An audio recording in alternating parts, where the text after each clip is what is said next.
Congress party के PCC delegate Jaspal Antil के Sonipat sector 8 में नवनिर्मित घर में गृह प्रवेश पर राज्यसभा सांसद सहित हजारों की संख्या में लोग पहुंचे। राज्यसभा सांसद दीपेंद्र हुड्डा ने रिबन काटकर अंतिल परिवार को नए घर की शुभकामनाएं दी। इस दौरान जसपाल अंतिल सहित राई हलके से पहुंचे कार्यकर्ताओं और बाहर से आए प्रतिनिधियों ने दीपेंद्र हुड्डा को गुलदस्ते भेंट कर उनका स्वागत किया। कार्यक्रम के दौरान जसपाल अंतिल ने पार्टी की नींव को मजबूत कर रहे कार्यकर्ताओं का दीपेंद्र हुड्डा से परिचय करवाया। गृह प्रवेश के दौरान मीडिया से बात करते हुए दीपेंद्र हुड्डा ने जसपाल अंतिल को नए घर की शुभकामनाएं देते हुए कहा कि प्रदेश में लोग बीजेपी जेजेपी सरकार से त्रस्त हैं। वह हरियाणा में परिवर्तन चाहते हैं। लोग भूपेंद्र हुड्डा के नेतृत्व में विश्वास जताते हुए कांग्रेस की सरकार चाहते हैं, जिससे लगातार पार्टी में नई ज्वाइनिंग हो रही है। इस दौरान उन्होंने राहुल गांधी के निवास पर दिल्ली पुलिस के पहुंचने पर कहा कि विपक्ष को प्रताड़ित करने की नीति पर सरकार आगे बढ़ रही है। हम इसकी घोर निंदा करते हैं। इस दौरान सोनीपत विधायक सुरेंद्र पवार, विधायक Jaiveer Valmiki, mayor Nikhil Madan, Dharmpal Malik, Padam Singh Dahiya, senior deputy mayor, निगम पार्षद राजमल चहल जोली व संजय अंतिल सहित भारी संख्या में गणमान्य लोग मौजूद रहे। देखिए, हरियाणा प्रदेश में लोग बीजेपी जेजेपी सरकार की नीतियों से त्रस्त हैं और हरियाणा में परिवर्तन चाहते हैं। हरियाणा दोबारा विकास के रास्ते पे आए, खुशहाली हरियाणा में आए, हर वर्ग का मान सम्मान हो और परिवर्तन के लिए लोग आशा भरी नज़र से कांग्रेस पार्टी की तरफ, चौधरी भूपेंद्र सिंह हुड्डा जी के नेतृत्व की तरफ देख रहे हैं। लगातार जो ज्वाइनिंग्स हो रही प्रदेश के एक कोने में, वो उस बात का प्रतीक है। आज जो है ये हमारे कांग्रेस पार्टी के हमारे एक कार्यकर्ता और हमारे एक साथी, हमारे भाई जसपाल जी के आज गृह प्रवेश के अवसर पे आज हम लोग यहाँ पे पहुँचे हैं। हम सब शुभकामनाएं देते हैं गृह प्रवेश के इस अवसर पे। एक और जो बात बड़ी अभी हमारे पास नोटिस में आ रही है कि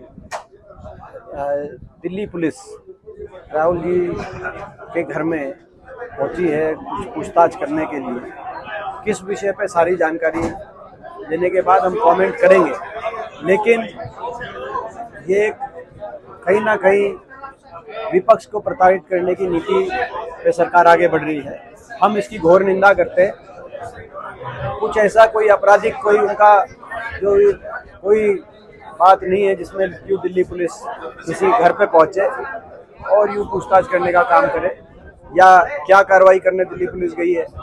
क्योंकि अगर कोई बात थी तो जो है सामने आई तो सारी बात डिटेल आने के बाद हम पूरी स्टेटमेंट देंगे। लेकिन ये इस कार्रवाई की हम घोर निंदा करते हैं जो दिल्ली पुलिस उनके घर पे पहुंची है। अब क्यों पहुंची है, किस नीयत से पहुंची है, ये सारी बातें किस विषय पे पहुंची है, ये बातें बात की है। पहले हम इस बात ये इतना कोई ऐसी बात जो है प्रजातंत्र में, लोकतंत्र में आपस में विचारधाराओं का टकराव होता है, अपने विचारों का टकराव होता है, लेकिन उसमें यूँ दिल्ली पुलिस प्रशासन द्वारा कार्रवाई करके विपक्ष की आवाज़ को दबाने का प्रयास नहीं होने चाहिए। इस बात की हम घोर निंदा करते हैं। एक बात आपको दूसरा मुद्दा दे देते हैं, बाकी तो देखो लंबी प्रेस कॉन्फ्रेंस चलेगी। एक और आपको इशू देते हैं इम्पोर्टेंट। इस विधानसभा में हमारे जयवीर जी ने एक प्रश्न लगाया था, मेट्रो का क्या स्थिति हरियाणा में बनी है, दिल्ली मेट्रो। उसका जवाब ये मिला कि 2010 जब भारत सरकार ने फैसला किया कि मेट्रो दिल्ली से बाहर जा सकती है, 2010 में 10 से लेकर 14 तक 41 किलोमीटर मेट्रो बनाने का काम हुआ, जिसमें दिल्ली से गुड़गांव, दिल्ली से फरीदाबाद, बल्लभगढ़, बहादुरगढ़ हर साल यानी कि लगभग 10 किलोमीटर की मेट्रो का विस्तार हुआ हुड्डा सरकार के समय। लेकिन 14 के बाद से आज तक 9 साल में 40 किलोमीटर छोड़ो 40 इंच भी मेट्रो आगे मंजूर नहीं हुई। ये एक बड़े दुर्भाग्य की बात है। शायद दुनिया में अकेला हरियाणा प्रदेश ऐसा प्रदेश हो कि यहाँ के हरियाणा प्रदेश की सरकार और मुख्यमंत्री की अदूरदर्शिता की वजह से विकास का पहिया इतना जाम हो गया हो। नहीं तो दुनिया तो आगे बढ़ती है, कम स्पीड में या ज़्यादा स्पीड में। हर साल 10 किलोमीटर मेट्रो मंजूर हो रही थी, काम हो रहा था हुड्डा सरकार के समय, और यहाँ जो है 9 साल में 1 इंच भी मेट्रो आगे नहीं बढ़ी। इसका खामियाजा हमारे प्रदेश के लोगों को उठाना पड़ रहा है। इसके साथ साथ RRTS का भी मैंने सवाल लगाया था इस हफ्ते, रैपिड रेलवे, रैपिड मेट्रो, जो कि दिल्ली से आसपास के शहरों को जोड़ने का प्रोजेक्ट था। 4 प्रोजेक्ट मंजूर हुए थे 2013 में, दिल्ली सोनीपत पानीपत, दिल्ली रोहतक हिसार, दिल्ली अलवर और दिल्ली मेरठ। दुख की बात यह है कि दिल्ली मेरठ पे इस महीने से यातायात शुरू हो जाएगा, बनके कंप्लीट है, कई हजार करोड़ का प्रोजेक्ट है।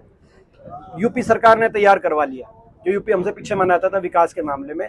और जो ये 3 तरफ और दिल्ली से कनेक्टेड होने थे, जो दिल्ली के आसपास के सबर्बन रीजन थे, उनको कनेक्टिविटी में सरकार ने कहा कि हरियाणा सरकार ने अभी तक उनकी जवाब मिला केंद्र सरकार से मुझे कि हरियाणा सरकार ने DPR भी नहीं बनाई। तो ये मैं समझता हूँ कि ये सरकार के विकास के प्रति जो शून्य सोच है, उसके प्रति के मैंने 2 नए मुद्दे आपको इसलिए दिए। जगत महान न्यूज के लिए सोनीपत से तेजवीर सिंह की रिपोर्ट।